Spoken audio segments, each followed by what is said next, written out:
Manguha na naman tayo ng mga ligaw na strawberries.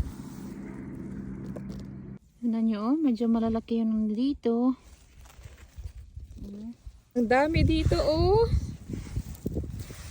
Namumula-mula ang mga ligaw na strawberries. Ayan. Look at the spot. Yeah. They're big and they're sparse. Like they're spread out perfectly. Not much grass.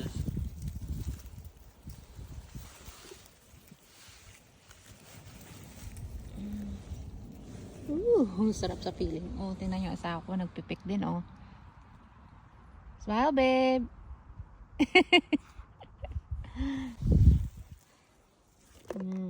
Patayo. Ganito kalalaki yung mga nandito. Yan.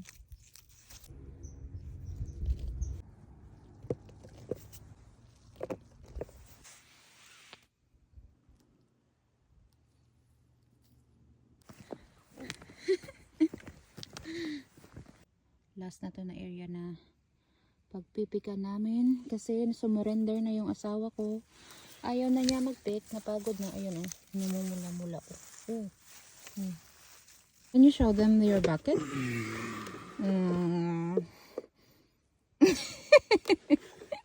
Uwi na kami. Grabe. 3 hours? We've been here for 3 hours and that's all we got.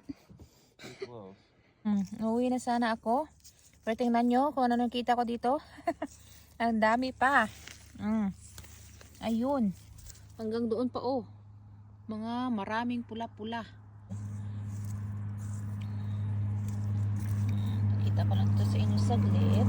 Kailangan ko na talagang mag-harvest nito para may pang-stock na naman ako this winter. Gusto ko mapuno ito kasi ito 1 gallon ito na ice cream bucket. Tingnan nyo kung gaano sila kalalaki, oh. Yan. So ito na lahat yung nakuha namin na strawberries ngayong hapon. 3 oras na pag-pick namin. Ang tagal mapuno. Ito yung sa akin, mga mahigit kalahati lang na gallon. Tapos ito yung sa asawa ko. So pag kinumbay namin to mga 1 gallon na siguro to. Tapos kahapon nakapick din kami ng ganito karami. Unplanned kasi yung pag-pick kahapon at wala kami na dala na bucket. Kaya dito lang namin nilagay sa bote na to. Ito yung ginagawa ko para ma-preserve yung mga strawberries. Nilalagay ko siya dito muna sa baking sheet. Ganyan. Tapos pina-flat ko dyan para ma-freeze sila. Ilalagay ko sila sa freezer. At pag frozen na sila, saka ko sila ilalagay sa freezer bag.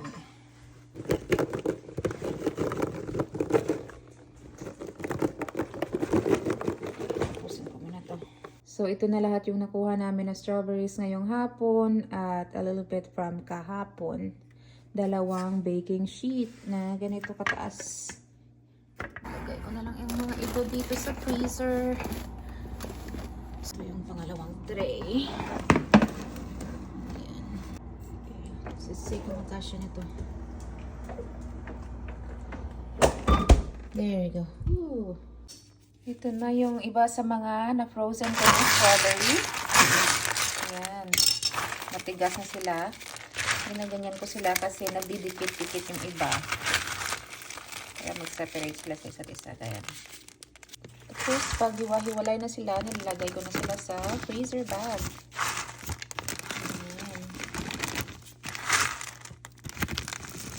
Ito na lahat yung aking frozen na wild strawberries. May 5 ako dito na quart size na freezer bags. Yan. Pagkatapos, may nakuha pa ako kahapon na ganito karami. I-freeze ko naman ang ito sila. Yan. Oh, magdikit-dikit na. Nilagay ko lang ito sa ref. Kasi wala akong time na ilagay ito sa baking sheet. Kagabi. Yan lang yung ating video today. Meron na tayong pang jam, pwedeng panghalo sa pancake at waffles at sauce at kung ano-ano pang pwedeng gamitin dito. Pwede rin sa smoothies. Yan lang.